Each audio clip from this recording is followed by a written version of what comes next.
está en cárcel, está en Roma, y él está enviando cartas a la iglesia en Colosas. Pero además de enviar una carta general, él decide enviar una carta específica al líder de esa iglesia. Entonces, el líder de esa iglesia es Filemón. Y la porción justo que vimos la semana pasada estaba hablando de que el versículo 12, el versículo del capítulo 3, dice: si ustedes como escogidos de Dios, entonces ustedes como escogidos de Dios, santos y amados, revístanse de tierna compasión, bondad, humildad, mansedumbre y paciencia.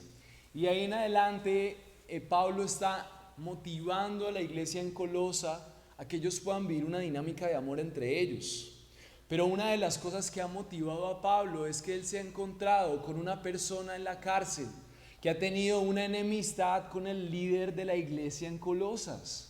Entonces Pablo se dio cuenta que esto era una gran oportunidad para mostrar el evangelio de una manera que nunca la iglesia tal vez iba a poder ver. Entonces escribió una carta aparte, y fue una carta a Filemón. Y por eso el día de hoy vamos a hacer una pausa en Colosenses y vamos a exponer la epístola más corta escrita por Pablo, que es la epístola a Filemón. Entonces hoy vamos a leerla toda porque solamente es un capítulo. Y quisiera que me acompañaran en la Nueva Biblia de las Américas y que leamos juntos esta epístola y que veamos en conexión al mismo contexto.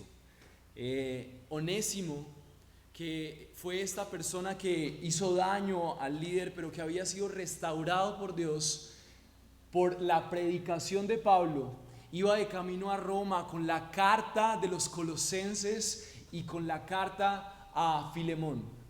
Imagínense a alguien que ha ofendido a una persona, había huido, pero ahora iba de camino con la carta a la iglesia de Colosa, convencido de que lo que estaba escrito en esa carta era su vida, arrepentido, pero también gozoso, y ahora la expectativa de ver si su jefe, su dueño, porque él era un esclavo de Filemón, le iba a recibir. Y Pablo le escribe una carta para que lo reciba. Es un poco el contexto y quiero que leamos esta carta. El destinatario es Filemón. El destinatario es un hombre piadoso. Las iglesias se reunían en casas y este hombre era un hombre que tenía recursos porque tenía una casa, tenía esclavos y en ese tiempo era normal, y de esa manera él disponía su vida y disponía su casa para que la iglesia en Colosas se reuniera ahí. Y entonces vamos a ver qué quiere decirle Pablo a Filemón para que reciba a Onésimo y que eso conecte también con el propósito de Colosenses de ver la suficiencia de Cristo, de mostrar el evangelio a través de relaciones redimidas. Entonces, teniendo en cuenta un poco acerca de ese contexto, vamos a leerlo juntos. Vamos a leer Filemón juntos. Por si no lo encuentran, usted ya se ubicaba más o menos en Colosenses, entonces un poquito más adelante, unos versículos más adelante. Filemón, unos capítulos, unas páginas más adelante. Colosenses, Tesalonicenses, Timoteo, Tito y Filemón. ¿Estamos en Filemón? ¿Sí? Y los que están en digitales ya lo tienen. Dice así la palabra de Dios. Filemón, capítulo 1. Pablo, prisionero de Cristo Jesús, y el hermano Timoteo a Filemón, nuestro amado hermano y colaborador, a la hermana Apía y Arquipo, nuestro compañero de lucha, y a la iglesia que está en tu casa. Ahí vemos que Pablo está reconociendo a la iglesia de Colosas en la casa de Filemón. Versículo 3 de Filemón dice: gracia a ustedes y paz de parte de Dios nuestro Padre y del Señor Jesucristo. Versículo 4: doy gracias a Dios siempre, haciendo mención de ti en mis oraciones, porque oigo de tu amor y la fe que tienes hacia el Señor Jesús y hacia todos los santos. Ruego que la comunión de tu fe llegue a ser eficaz por el conocimiento de todo lo bueno que hay en ustedes mediante Cristo.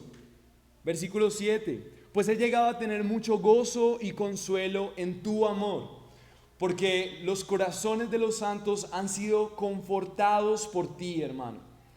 Por lo cual, aún tengo mucha libertad en Cristo para mandarte a hacer lo que conviene. No obstante, por causa del amor que te tengo, te hago un ruego, siendo como soy, Pablo, anciano y ahora también prisionero de Cristo Jesús, te ruego por mi hijo Onésimo, a quien he engendrado en mis prisiones, quien en otro tiempo te era inútil, pero ahora nos es útil a ti y a mí, y te lo he vuelto a enviar en persona, es decir, como si fuera mi propio corazón. Hubiera querido retenerlo conmigo para que me sirviera en lugar tuyo en mis prisiones por el Evangelio, pero no quise hacer nada sin tu consentimiento, para que tu bondad no fuera como por obligación, sino por tu propia voluntad. Porque quizá por esto se apartó de ti por algún tiempo para que lo volvieras a recibir para siempre, ya no como un esclavo, sino más que un esclavo, como un hermano amado, especialmente para mí, pero cuanto más para ti, tanto en la carne como en el Señor. Si me tienes, pues por compañero, acéptalo como me aceptarías a mí. Versículo 18. Si te ha perjudicado en alguna forma o te debe algo, cárgalo a mi cuenta. Yo, Pablo, escribo esto con mi propia mano.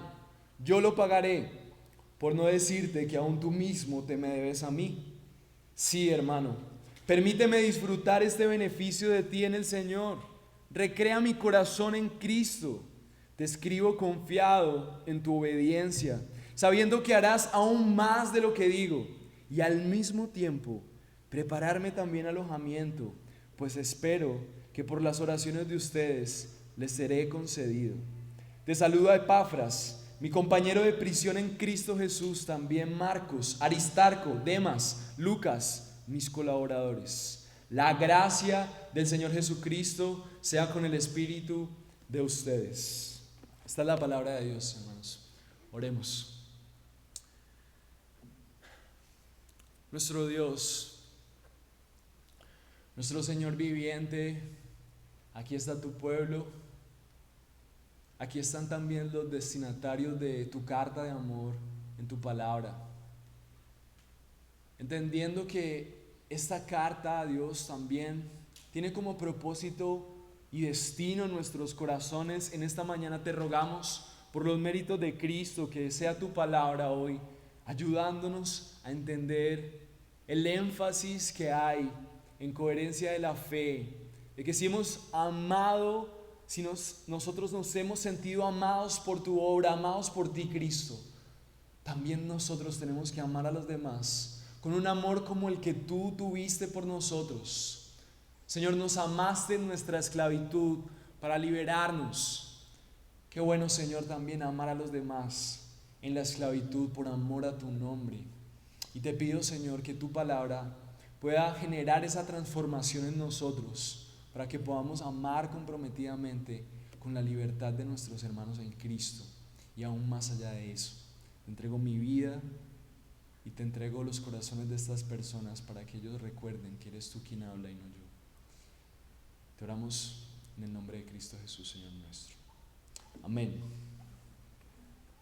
Bueno,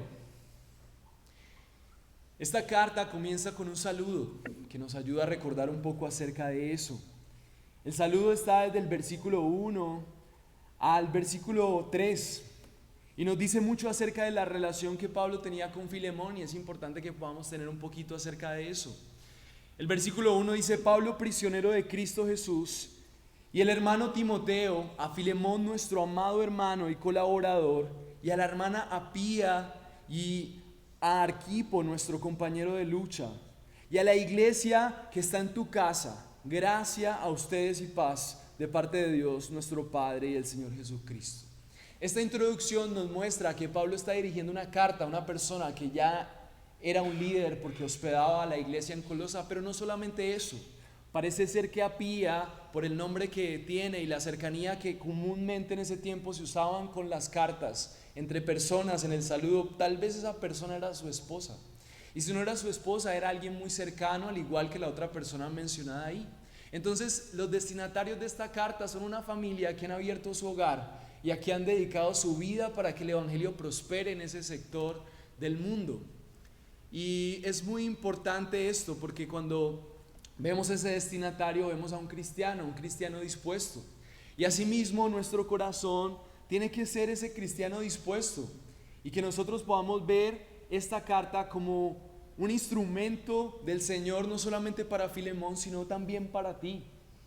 Una de las cosas que quiero que nos repitamos durante este tiempo es que el amor de Dios en Cristo se ha comprometido contigo. El amor de Dios no es cualquier amor, es un amor comprometido.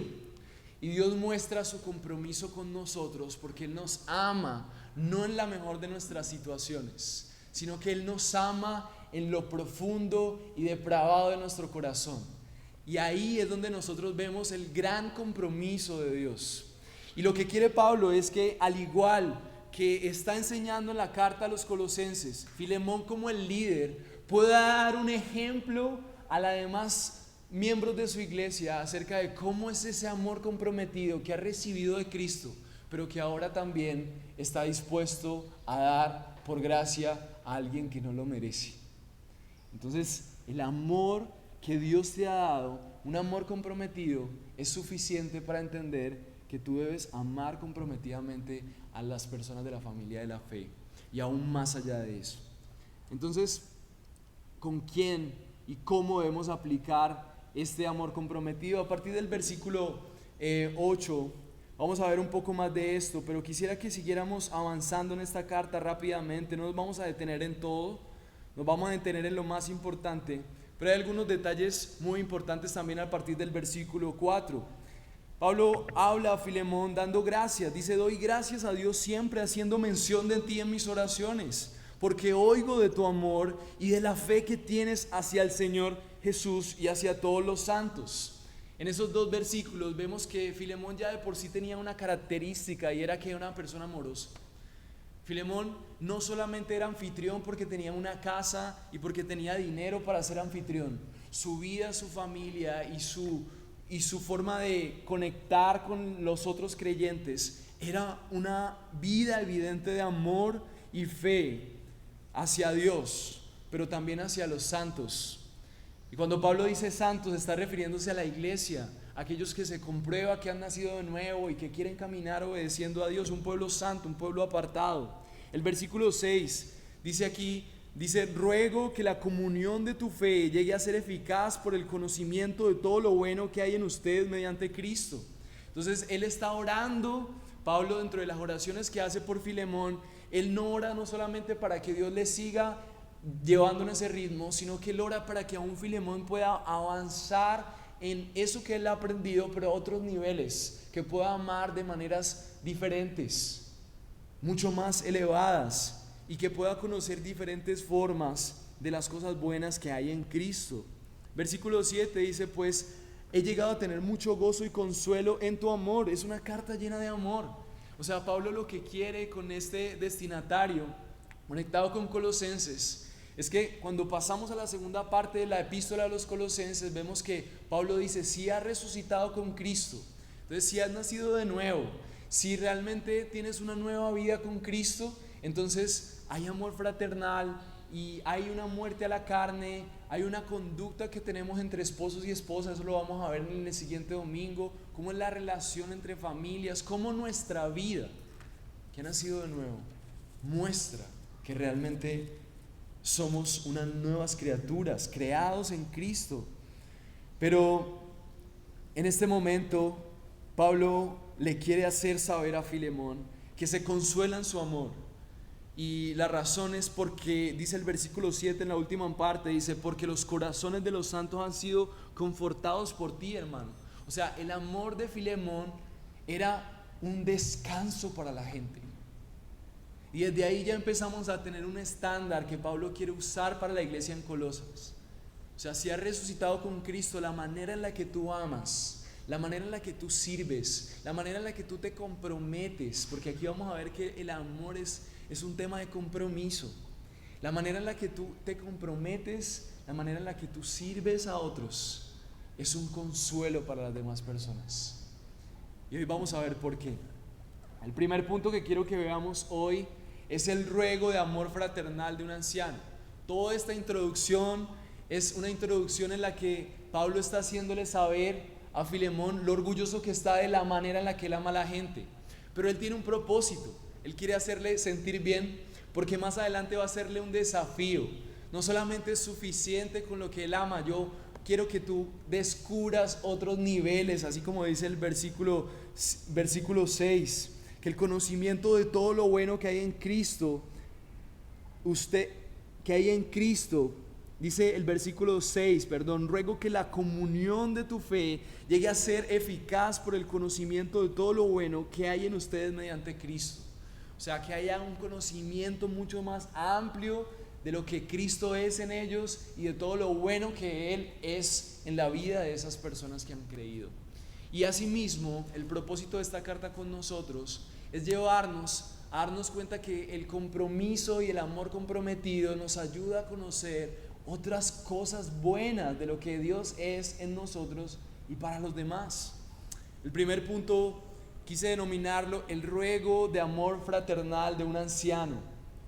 El versículo 8 dice así, vamos a leer desde el versículo 8 al 9 para describir ese primer punto. Dice: por lo cual, aunque tengo mucha libertad en Cristo para mandarte a hacer lo que conviene, no obstante, por causa del amor que te tengo, te hago un ruego, siendo como soy, Pablo, anciano y ahora también prisionero de Cristo Jesús.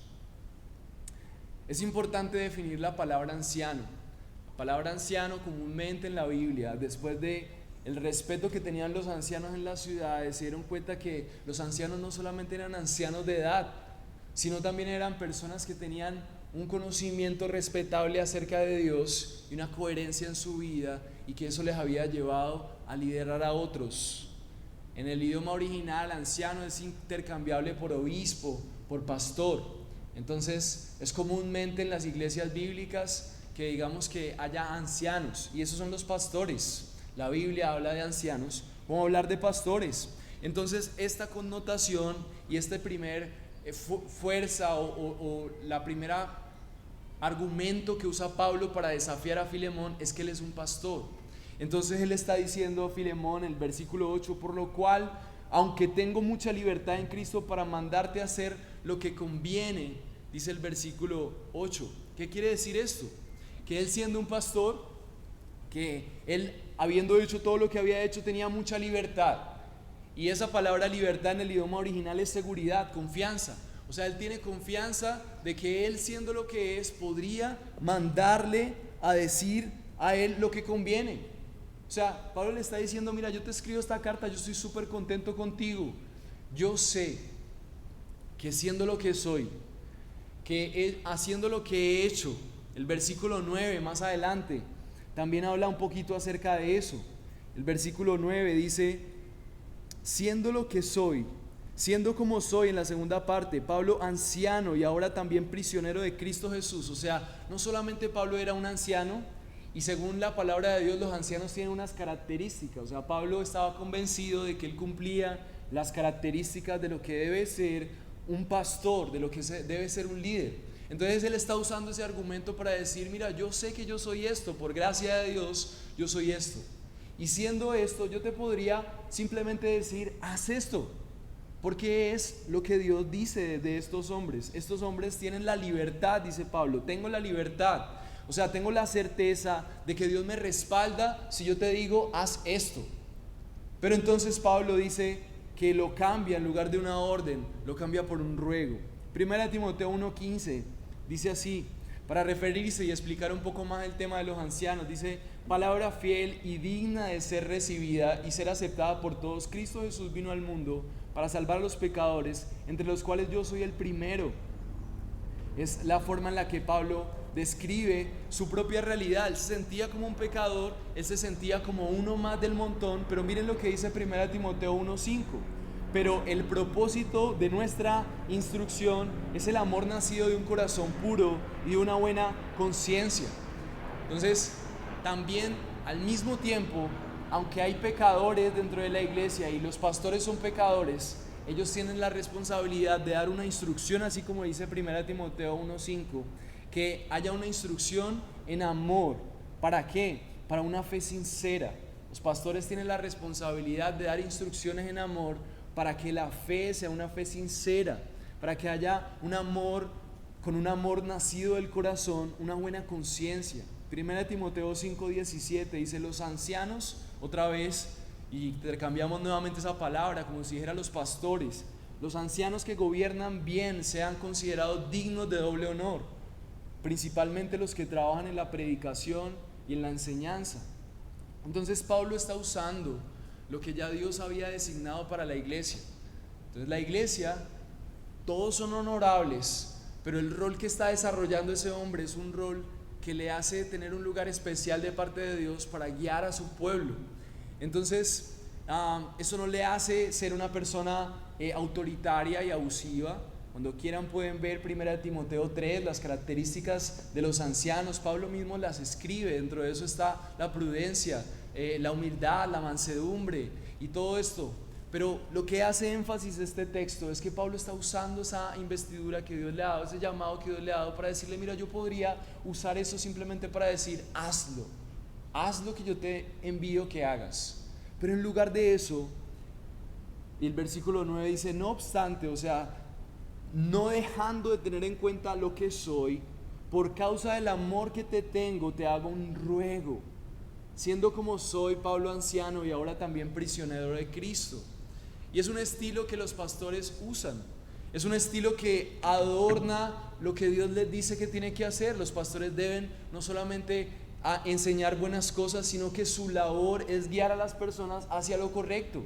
Cuando vemos Mateo 28, dice que Jesús en la gran comisión les dice: vayan y hagan discípulos y enséñenles todas las cosas que yo les he enseñado, enséñenles a obedecer todas las cosas que yo les he enseñado, siendo más específico. Entonces la labor de los pastores, la labor de la iglesia, la labor de un buen cristiano con otro cristiano, es enseñarle a obedecer todo lo que Jesús ha enseñado. Entonces aquí Pablo está usando ese mandamiento, usando su investidura para decir: podría hacerlo, pero quiero hacer un ruego. Y es su estilo, y también fue el estilo de Pedro y de muchos de los apóstoles. Romanos 12:1 dice: por tanto, hermanos, les ruego por las misericordias de Dios que presenten sus cuerpos como sacrificio vivo y santo, aceptable a Dios, que es el culto racional de ustedes. Entonces normalmente Dios tiene ordenanzas, pero en humildad los pastores indican el camino y al mismo tiempo humildemente ruegan. Si cuando un pastor le está diciendo: usted le ruego, es porque en realidad está tratando de hacer amorosamente la directriz hacia donde usted tiene que ir. Y lo que Dios hace es guiar a las personas, una promesa. En Jeremías dice que Dios levantará pastores conforme a su corazón, y eso bendice al pueblo, y eso ya lo hemos hablado en otras ocasiones. Primera de Pedro 2:11 dice: amados, les ruego como extranjeros y peregrinos que se abstengan de las pasiones carnales y que combaten contra el alma. Era un común denominador en la iglesia ver a los líderes rogándole al pueblo que hicieran lo que tenían que hacer, no como un ruego, como si no tuvieran la dignidad de hacerlo, sino confiando en su investidura, guían al pueblo hacia donde tengan que ir.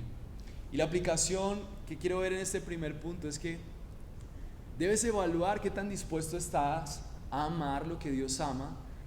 Debes evaluar qué tan dispuesto estás de ser pastoreado. Debes evaluar qué tan dispuesto estás a ser instruido, y sobre todo teniendo en cuenta la instrucción que Pablo está teniendo para Filemón, debes evaluar qué tan dispuesto estás de amar a los demás como la iglesia te guía que les ames.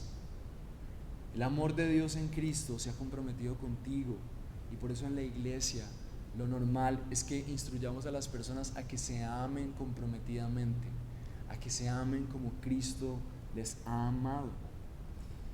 Y eso nos deja una pregunta: ¿con quién entonces y cómo y dónde debemos aplicar esta realidad? Más adelante en el versículo 10, habla un poco más específicamente del ruego que Pablo le hace a Filemón. Y vamos a empezar a ver el carácter de este ruego. ¿Qué era específicamente lo que Pablo le estaba rogando? La manera en la que él lo introduce es demasiado suave y estratégica, porque hay una petición demasiado difícil para Filemón. El segundo punto es el ruego por un hermano difícil de amar. Dice así el versículo 10: te ruego por mi hijo Onésimo, a quien he engendrado en mis prisiones, quien en otro tiempo te era inútil, pero ahora nos es útil a ti y a mí.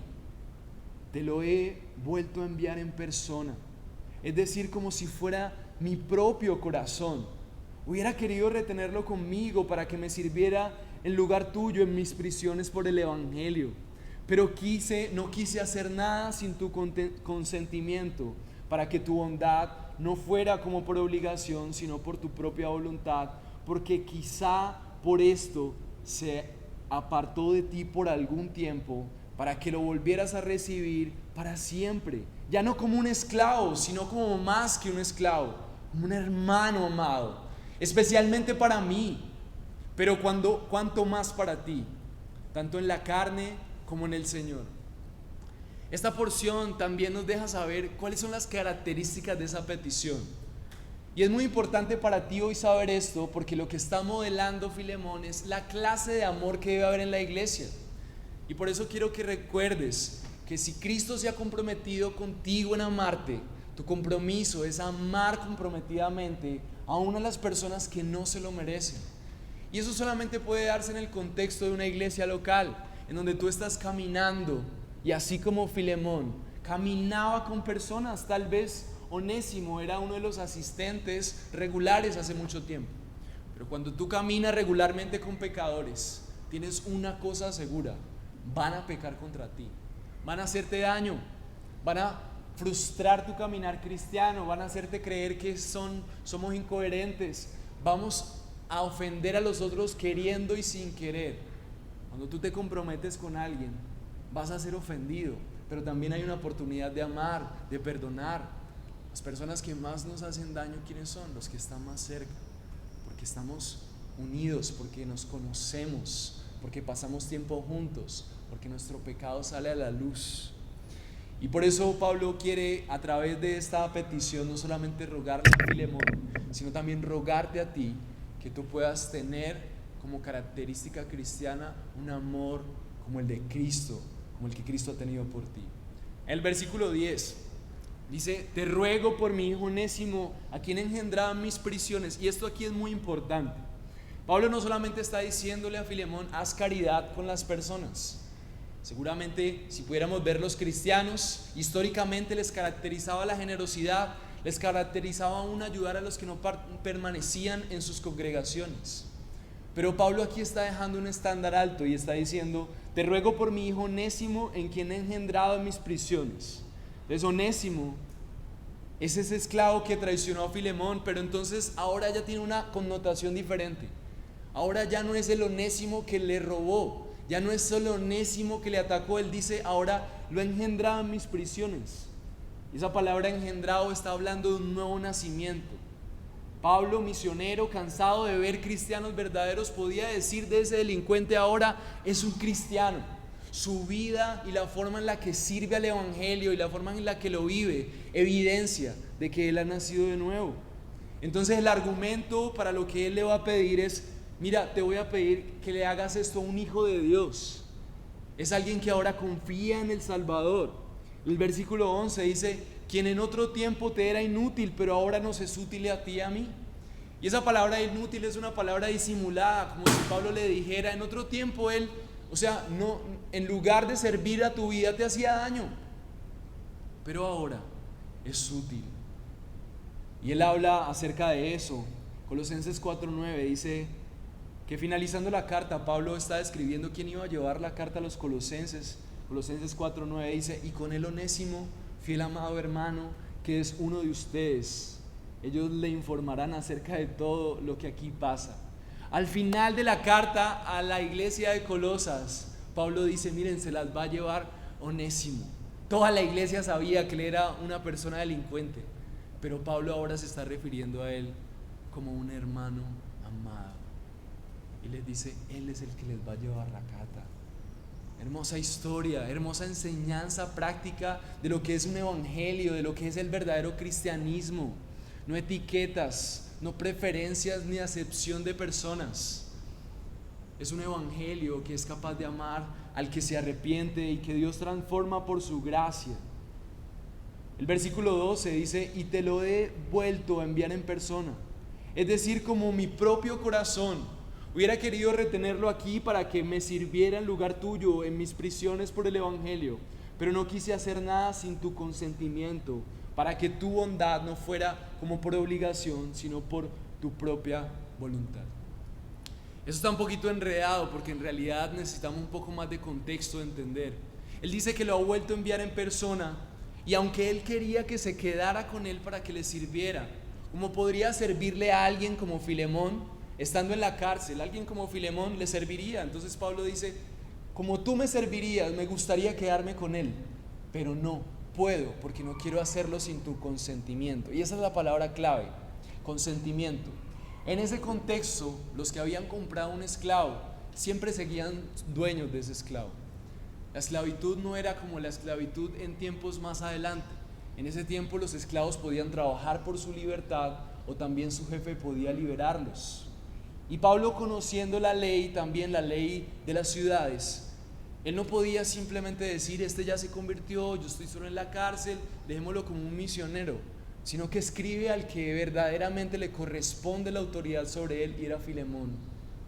Y entonces hay un doble propósito, porque cuando él envía a Onésimo hacia Filemón, no solamente es un tema de reconciliación, sino que Filemón tiene que aceptar perder dinero y él mismo autorizar al que le robó y le hizo daño.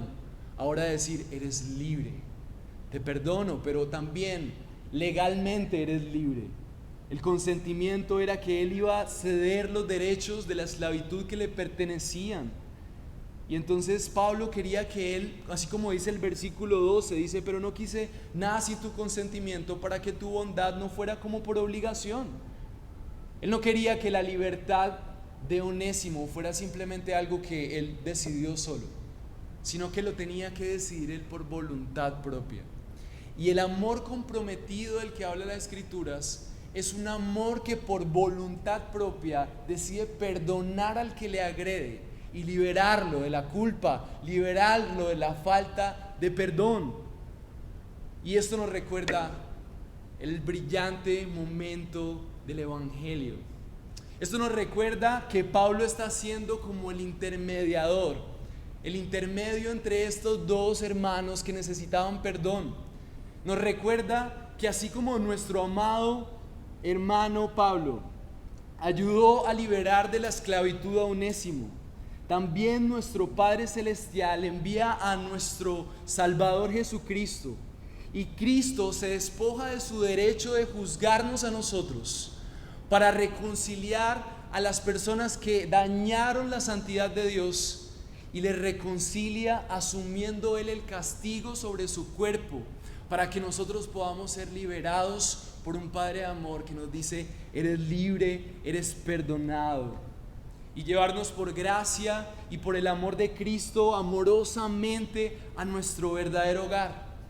Romanos 8:15, que es mi versículo favorito, dice, pues ustedes no han recibido un espíritu de esclavitud para volver otra vez al temor, sino que han recibido un espíritu de adopción como hijos, por el cual también clamamos, Abba, Padre.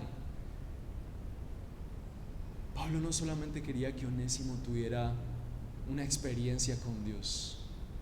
Pablo quería que Onésimo pudiera ser el instrumento para mostrar lo que Cristo había hecho por todos en la iglesia: perdón por los pecadores, reconciliación y adopción. El versículo 15 dice, porque quizás por eso se apartó de ti por algún tiempo, para que lo volvieras a recibir para siempre, ya no como un esclavo, sino como más que un esclavo, como un hermano amado, especialmente para mí, pero cuánto más para ti, tanto en la carne como en el Señor.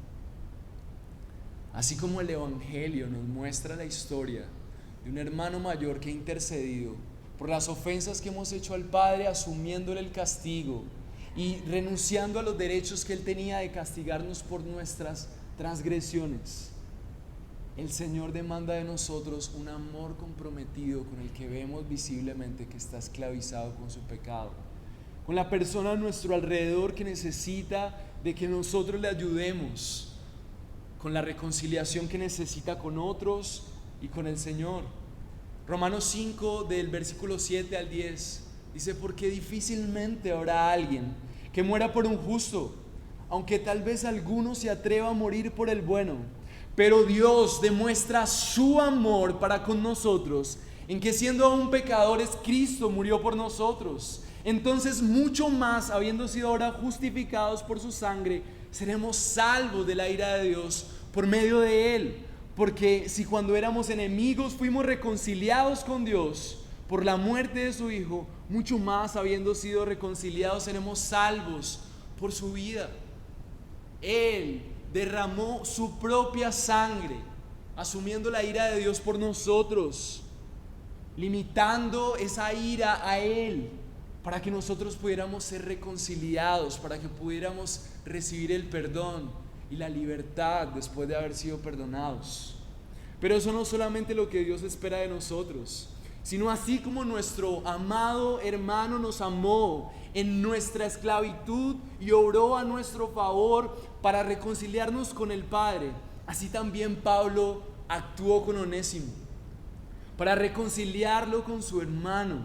Y así también Filemón, según la carta y la respuesta que tenemos, perdona a Onésimo, porque Cristo también se despojó de su derecho y por amor y humildad glorificaron a Dios a través de la reconciliación y a través del amor comprometido con aquellas personas que nos han ofendido, con aquellas personas que hemos esclavizadas, de su falta de compromiso, de su falta de amor. La bendición del Padre es que Él depuso su ira y nos dio gracia en Cristo, y amorosamente abogó y sigue abogando por nuestra causa, y con todo su corazón y con toda su fuerza se comprometió con nosotros. Y asimismo Pablo muestra ese ejemplo, comprometiéndose con la libertad de Onésimo. Así que lo que yo quiero expresarte, según el Evangelio, si tú has confiado en Jesús, el propósito de Pablo con Filemón es ayudarle a entender que el amor de Cristo se había comprometido con él de tal manera que él podía perdonar a aquel que le había ofendido. Pero no solamente perdonarlo, sino comprometerse con su libertad.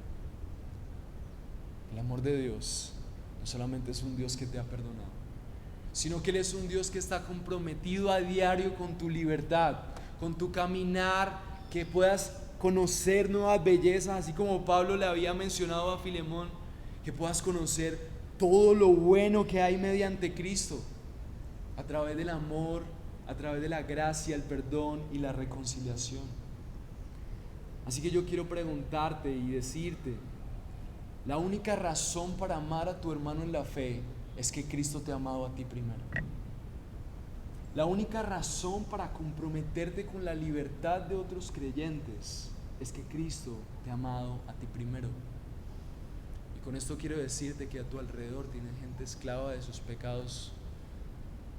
Dios a través de Cristo nos ha liberado, pero hay áreas que parece que todavía siguieran en esclavitud. Hay personas entre nosotros que tal vez no hayan nacido de nuevo, pero lo que nosotros necesitamos entender es que tenemos un Dios que ha mostrado su amor en un amor comprometido por la libertad del otro, y la única manera de vivir eso es comprometiéndote con caminar con otros creyentes, ver sus vidas de tal manera, estar tan unidos, pasar tanto tiempo, hablar tanto de nuestros desafíos, que logremos hablar de las esclavitudes, y que nuestro amor sea el amor como el amor de Cristo, que cuando ve la esclavitud se compromete hasta que ve libertad, se compromete hasta ver compromiso, se compromete hasta ver transformación.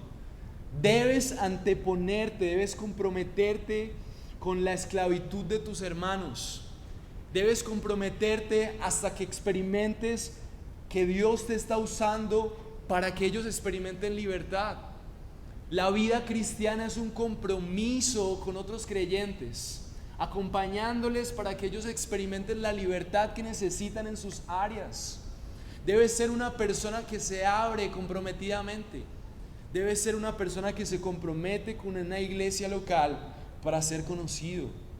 Debe ser una persona que renuncia a sus derechos, como renunció Filemón, a la pena, al qué dirán, al orgullo, al miedo, a las preferencias, a las indiferencias. En pocas palabras, mis hermanos, la falta de compromiso entre hermanos es pecaminoso.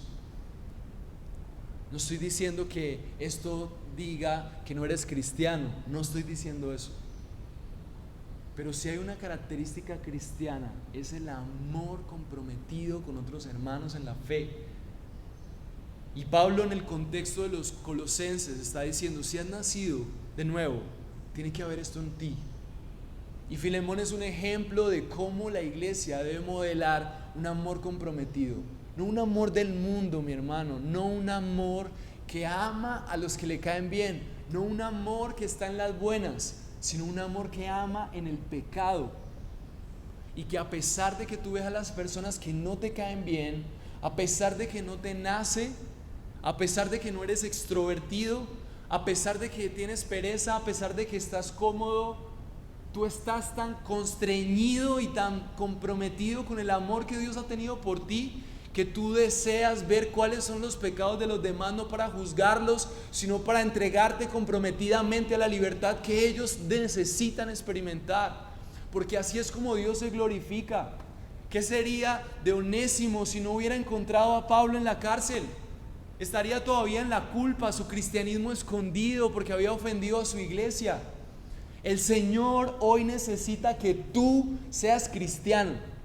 Y como característica de tu cristianismo necesitas abrir tu corazón de tal manera que los otros necesiten también abrirlo contigo.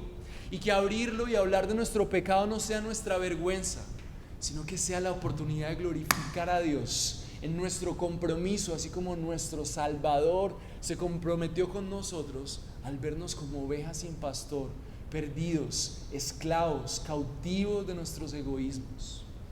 Y es por eso que ser cristiano es directamente proporcional a comprometerte con una iglesia local, porque solamente así puedes glorificar a Dios con el amor que Dios te ha tenido. Cuando tú empiezas a ver a la gente y amarla en sus pecados, la única razón que tú tienes para hacerlo es porque Dios te ha amado. Una persona que permanece en una relación, aunque esa relación en su iglesia no sea la mejor, aunque habla con la persona que no tiene muchas cosas en común y persevera en eso y está tratando de ayudar, es una persona que ha comprendido cuánto Dios le ha amado. Mis hermanos, Pablo había comprendido cuánto Dios le había amado.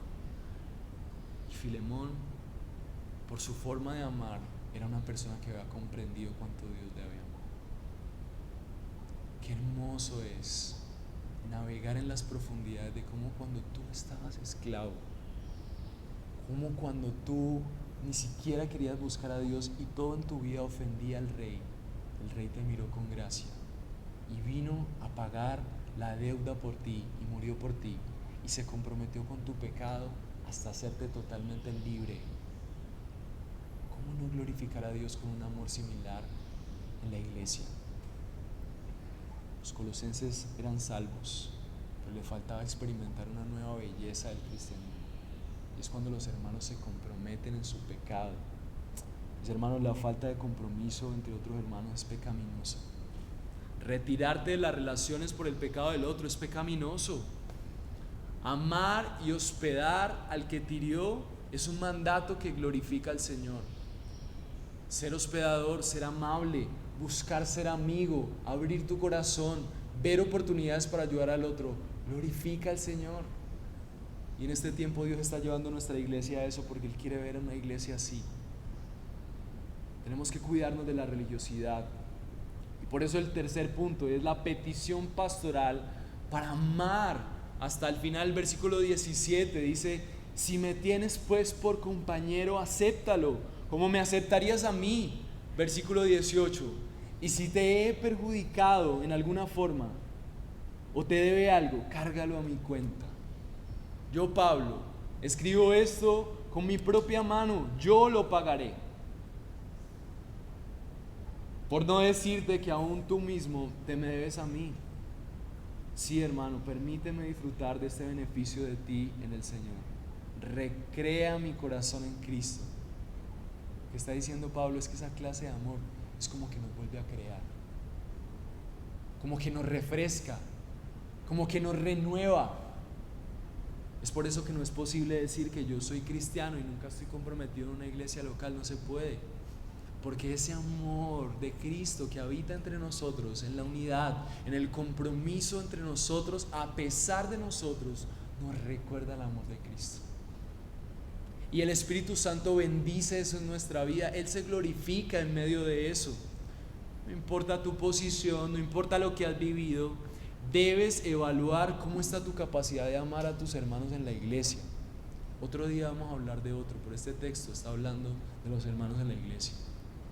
Debes hoy evaluar cómo está tu capacidad de amar a los hermanos en la iglesia. ¿Estás amando a hermanos en la iglesia? Es una coherencia con la fe. Hoy debes de pensar en maneras prácticas de comprometerte con la esclavitud de otros. Cuando tú ves a un hermano que no actúa conforme a lo que tú debes, no quiero mencionar cosas para que no les caiga, pero ustedes ya saben lo que debe ser. Y cuando usted sabe que hay alguien que debería tomar una decisión, pero usted se hace loco, usted está pecando, porque usted está dejando de amarle. La palabra de Dios dice que aquel que sabe hacer lo bueno y no lo hace, se le cuenta como por pecado. Y si usted en su conciencia sabe que el hermano va para el hueco, sabe que el hermano está desobedeciendo, sabe que el hermano tiene una esclavitud, y usted no está comprometido así como Cristo se ha comprometido con usted, usted está pecando, está siendo hipócrita. Y eso enfría a la iglesia, y la iglesia no se renueva. Efesios 4 dice que cuando nosotros hablamos la verdad en amor y estamos en un mismo espíritu, en una sola fe, unidos en un solo llamado, crecemos a la estatura de Cristo y no somos llevados por vientos de doctrina. El amor comprometido con la esclavitud de tu hermano va a hacer que tú crezcas, que el hermano crezca, que la iglesia crezca y sobre todo que la gloria de Dios crezca y resplandezca la luz en medio de los hombres. Aprovechemos ser una iglesia pequeña y amémonos como Cristo nos ha amado. Vincúlate en ser hospedador. Una característica de la fe es ser hospedador. Ser hospedador es invitar a la gente. Abre tu casa. En las conversaciones que tenemos al final, concreta un día y una hora para tú pagar el café, para tú invitar el almuerzo y empezar a indagar en la vida de tu hermano amorosamente, humildemente. No como un crítico, porque el hermano solamente está pecando de maneras diferentes a ti. Pero si tú quieres vivir el evangelio, necesitas meterte en la vida del otro y que el otro se meta en tu vida y que juntos se comprometan como Cristo se ha comprometido con nosotros. Y Dios promete esa bendición ahí. Pablo dice que eso les recrea, eso bendice a la iglesia. Sé hospedador. Evalúa tu cristianismo a la luz de tu compromiso, de tu amor comprometido. ¿Cómo podrías decir del 1 al 10 cómo está tu cristianismo en la medida que te comprometes con la esclavitud del hermano? Eso dice mucho de ti. Ve y busca al que no buscarías hoy, aquí sin mirarlo. ¿Quién es la persona que no buscarías? Entre los que estamos aquí, ve y búscalo. Pablo conectó a los que no se buscarían. Eso glorifica al Señor, es restauración, reconciliación. Sirve, habla, comprométete como Pablo lo hizo en la gloria de Dios, en un amor comprometido. Si ves a una persona que necesita dar pasos de compromiso, ayúdalo. Muestra a Cristo en las relaciones, en los compromisos prácticos. Cada vez que alguien se compromete con un detalle en la iglesia, muestra que está pagando el precio por otros que no lo hacen, que están dedicando tiempo a personas que necesitan de eso. La falta de compromiso, mis hermanos, en la iglesia es pecaminoso, porque tenemos un Dios que se ha comprometido hasta la muerte con nosotros. Nosotros no nos comprometemos porque nos toca. Nosotros nos comprometemos porque nos sentimos tan amados que nuestro compromiso no se compara con el compromiso de Cristo, que aún estando en su gloria sigue intercediendo por nosotros amorosamente por nuestras esclavitudes. Es la gloria de Dios que se encarna en su pueblo a través del amor comprometido. Así que si Cristo te ha amado y se ha comprometido contigo hasta que Él regrese, entonces comprométete a amar a tus hermanos de tal manera que tu amor les libere de sus culpas, de sus pecados, y que tu vida sea la evidencia de que Dios es real, que el Dios que se compromete con los pecadores está vivo, porque ahora hay pecadores que se comprometen con pecadores. Qué hermosa carta. Que el Señor nos permita recrearnos en el amor comprometido, no un amor superficial, sino en el amor comprometido con la esclavitud del otro, y que Cristo se glorifique intercediendo por nosotros y ayudándonos a vivir en la libertad para amar. Oremos. Señor, gracias. Gracias, Dios, por la oportunidad que nos das. Señor, hemos visto tu evangelio a través de esta carta de una forma clara.